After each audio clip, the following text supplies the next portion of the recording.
আসসালামু আলাইকুম রহমতুল্লাহি ওয়া বারাকাতুহু নাহমাদুহু ওয়া সাল্লাল্লাহু আলাইহি ওয়া সাল্লাম বিসমিল্লাহি মিনাশ শাইতানির রাজিম বিসমিল্লাহির রহমানির রহিম আলাম তারা ইলাল্লাযী হাজ্জা ইব্রাহিমা ফি রাব্বিহি আন আতাহুল্লাহুল মুলক ইস ক্বালা ইব্রাহিমু রাব্বিয়াল্লাযী ইউহয়ী ওয়া ইউমীতু ক্বালা আনা উহয়ী ওয়া উমীত قال إبراهيم فإن الله يأتي بالشمس من المشرق فآت بها من المغرب فبهت الذي كفر والله لا يهدي القوم الظالمين।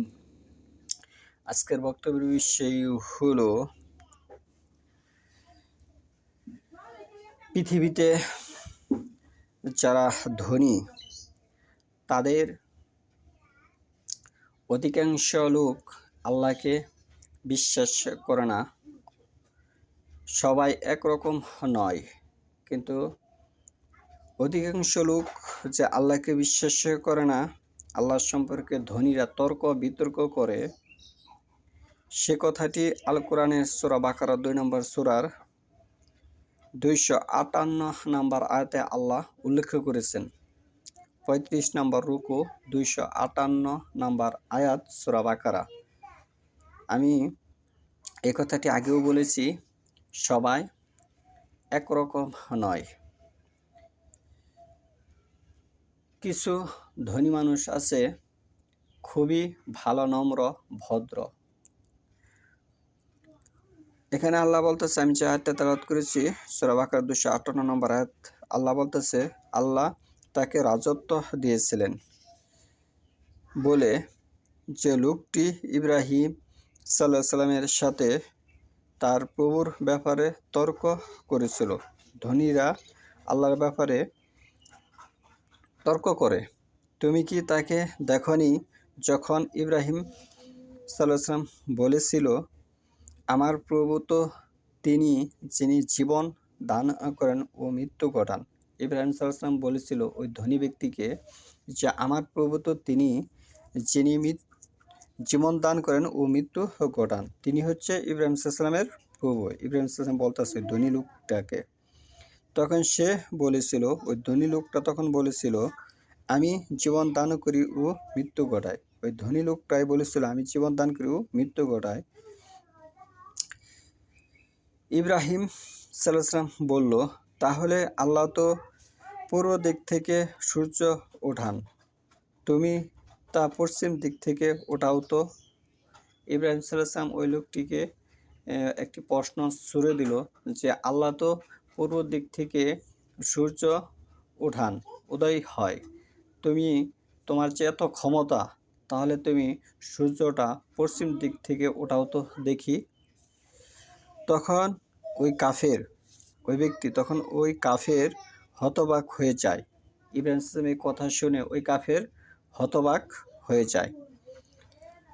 আল্লাহ জালিম লোকদেরকে হেদায়েত করেন না। আল্লাহ এখানে বলে দিয়েছেন যে আল্লাহ সম্পর্কে তর্ক বিতর্ক করে সে কিন্তু জালিম। যে আল্লাহ সম্পর্কে তর্ক বিতর্ক করে, যে তর্ক বিতর্কের ব্যাপারে আল্লাহকে অস্বীকৃতি জানানো হয়, আল্লাহকে অমান্য করা হয়, এরম ধরনের কোনো তর্ক বিতর্ক করলে বুঝে নেবেন সে ব্যক্তি জালিম।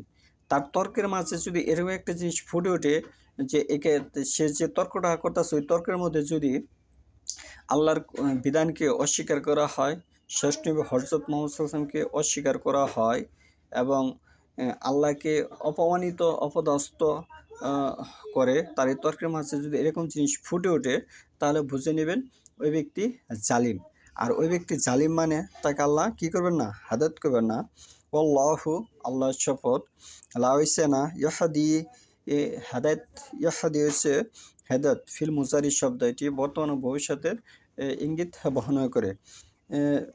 ইয়াহদিল কাউম হচ্ছে একটি জাতি, গোত্র বা ধরে নেন জাতি, সারা পৃথিবী বর্তমান প্রেক্ষাপটে একটি কাউম বা একটি দেশ একটি কাউম বা একটি জেলা একটি কাউম। জালিমিন তাহলে তারা কি জালিমে পরিণত হবে। যদি এ আপনি উম ওই যারা এ এই ইসলামের বিধানের এ আইন-কানুন যারা মানতে রাজি নয়, যারা আ জীবনটাকে কষ্টে ফেলতে রাজি নয়, যারা জীবনটাকে ঝুঁকি এ ক ফেলতে রাজি নয়, যে আল্লাহর এই আইন-কানুন বাস্তবায়ন করতে গেলে বা আল্লাহর এই বিধান মানতে গেলে আমার জীবনটা ঝুঁকির মধ্যে পড়ে যাবে। তাহলে আমরা মানুষ রচিত আইন-কানুনের বিধান অনুযায়ী চলাফেরা করব। তাতে আমার জীবন ঝুঁকির মধ্যে পড়বে না। জীবন ঝুঁকিমুক্ত থাকবে। এরকম মন্তব্য, এরকম কথা যে বলবে বা উপস্থাপনা করবে, বুঝে নেবেন সে জালিমে পরিণত হয়ে গেছে বা জালিম হয়ে গেছে। তাহলে এখানে ধনীদের কথা আল্লাহ এই আয়াতের মাধ্যমে তুলে ধরেছেন। আ আ ধনী ব্যক্তির উদাহরণ এখানে আল্লাহ উঠিয়েছেন, যে উদাহরণ দিয়ে বুঝিয়েছেন ওই ব্যক্তির কথা, যে ওই ব্যক্তি ধনী ব্যক্তি ইব্রাহিম সাল্লাল্লাহু আলাইহি সাথে আল্লাহর সম্পর্কে তর্ক করত। তাহলে ধনীরা আল্লাহর সম্পর্কে তর্ক করে। এখানে কিন্তু আমি ১ম এ একটি কথা সূচনায় বলে দিয়েছি, যে সবাই কিন্তু একরকম নয়।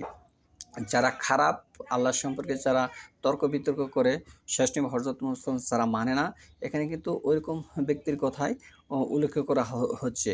যে ভালো সে তো ভালোই। কিন্তু বর্তমান প্রেক্ষাপটে ভালোর সংখ্যাটা কম থাকবে, খারাপের সংখ্যাটা বেশি, যেটা আমরা বিশ্বের মাঝে বর্তমানে দেখতে পাচ্ছি।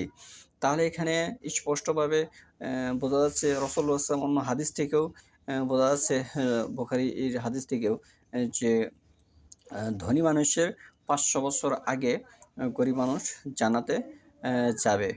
তাহলে এখানে কেন বলা হয়েছে বিষয়টা বুঝতে হবে, যে ধনীরা আল্লাহ সম্পর্কে তর্ক-বিতর্ক করে, ধনীরা আল্লাহকে মানতে অস্বীকৃতি জানায়, এবং ধনীরা পৃথিবীর মাঝে ফিতনা ফাসাদ সৃষ্টি করে। এই সকল বিষয়গুলো সম্পন্নরা কোরআনে উঠিয়ে ধরেছেন।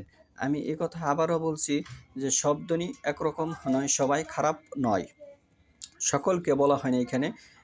যারা খারাপ তাদেরকেই আল্লাহ উল্লেখ করে কোরআনে মাজিদে এনেছেন।